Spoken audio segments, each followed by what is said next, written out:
Ashama harka fuudhee akkam jirtan hordoftoota chaanala keenya kan taatan marti keessanuu nagaa rabbii lafaaf iddoo jirtanitti isiniif haa baay'atu akkam turtan akkam saa kana geessanii nuti nagaa guuturraa faa qabna nageenya nu bukkee ture isin birallee haa jiraatu isiniin jechaati namoonni chaanala keenya faaraa taatan sabiskiraayib laayik gochuudhaan maamila keenyatti dabalama kan maamila keenya turtan immoo hanga yoonaa yaadawwan garaagaraatiin nu deeggaraa jirtan galatoomaan isiniin jedha. Egaa har'a koottaa nyaata salphaa haadha daa'imaa jechuudha. Kan sa'aatii qusatu akkasumas waan kamiyyuu jechuudha hin qusata akkasuma immoo faayidaa qaba jechuudha. Namni keessattuu harma hoosistan yookaas immoo harma osoo waan tokko fayyadamiin harma keessan qofa kan daa'ima hoosistan yoo ta'e waan baay'ee nama fayyadu akkuma argaa jirtan kana daakuun kunii daakuu garbuutii.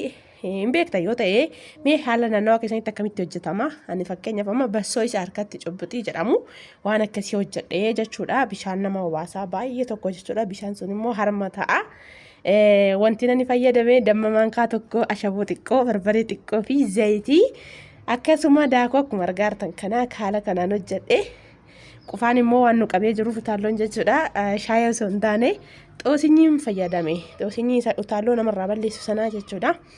Na haaluma salphaa ta'een kun akka kanatti wal baattanii mucaa koo faana jechuudha.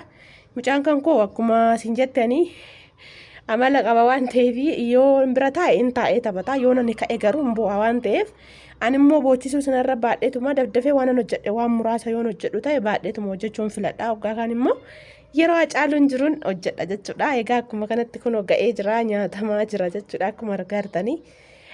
Akka kanatti cobbatamee tooni jechuudha. Yeroo gabaabduu fudhata daqiiqaa muraasa jechuudha. Maalirraan hojjedhee garbuudha akkuma isinitti hime jechuudha. Akka naannawaa keessanitti akkamitti akka hojjetamu hin beeku. Garuu baay'ee bishaan sin obaasa. Bishaan gaafa kana nyaatanii bishaan immoo sirriitti yeroo itti fayyadamtan tokkoffaa isinillee hin miidhamtanii lammaffaa immoo daa'imaaf harma ta'a sirriitti jechuudha. Innaa xoosinyiin keenyas ga'ee kun damma maankaa tokko itti godhe sababa utaalloon irra jiruuf hin damma fayyadame malee sukkaara fayyadamuun hin danda'a ture jechuudha. Garuu immoo qufaa namarraa balleessa sirriitti jechuudha. Kanaaf kunoo kana fakkaataa haala kanaan hojjechaatuma nyaachatuma jechuudha. Dudda koorras baay'ee waan tursiise. Innoo taa'e dudda koorra sa'aatii dheeraa taa'uu danda'a. Hin boo'u. Garuu immoo miila daa'imaatu miidhama waan ta'eef hoodi baay'atee waan daqiiqaa 30 daqiiqaa 40 hin caale dudda koorra hin tursiisu jechuudha. Inni kun baay'ee dheeraadha jechuudha sa'aatiin jechuudha. Hojjechaatuma asumaan immoo hojii biraatti ce'ee jechuudha. Nyaachatuma asumaan nyaataa jiru. Eelee jala lokkosaadheen asumaan qalaxoo farsoo jechuudha. Ayyaana maaliif dirqama bakka akka abaluu osoo hin taane akka mana keessan jirutti akka isiniif mijatetti jechuudha. Ganaa waan sa'aatii dheeraa isinitti fudhatu keessattuu gaafa haadha daa'imaa taatanii waan sa'aatii dheeraa yeroo piroosasii waan adda addaa isinitti fudhatu hojjetina waan salphaa mana keessan keessatti akka fedha keessanitti jechuudha. Maaliif akka abaluu osoo hin taane akka keessanitti hoo jiraattan waanuma muraasa waanuma gaggabaabaadhaan waan kamiyyuu dabarsuu hin dandeechanii inni irra caalatti daa'imni keessan fayyaa isinii ta'ee isin fayyaa ta'uudha waan ta'eef guyyaan kun darbee innis miilaan isinirraa bu'ee waan kamiyyuu seeram hojjechuu dandeessa waan ta'eef jechuudha. Anamma qalaxoon nutti tolcha malee hunkurootiin hunkuroo jechuudha. Farsoo isa adii sanan naqaa indaa'uun xajjiitaa bakka inni ariifidha. Koottaa dhugaa gaafa bilchaate boositiif jedha. Asumaan qursii kooyyuu hin xumuriin kanumatti ce'ee daddafee jechuudha.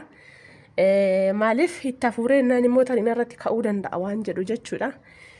Akka kanatti qalaxoo kan koos tolchaatii bakka asumaan jechuudha. Maaliif isinitti fakkaate beektu sa'aatii kan hundaa'uun akkamitti akka guddattan haadhaaf abbaa keessanii jechuudha. Keessattuu haati keessan akkamitti akka sadarkaa kanarraa isin geesse baay'ee tokko waa baay'ee yaadattan jechuudha.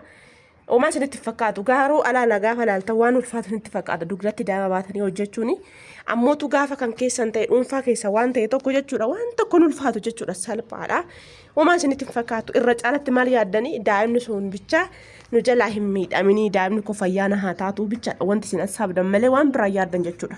Akkamittiin akka hojjettan jechuudha. Ani amma akkumatti baadhee uffatallee na miicaa manallee nan sirreessaa nan qulqulleessaa waan barbaada jechuudha.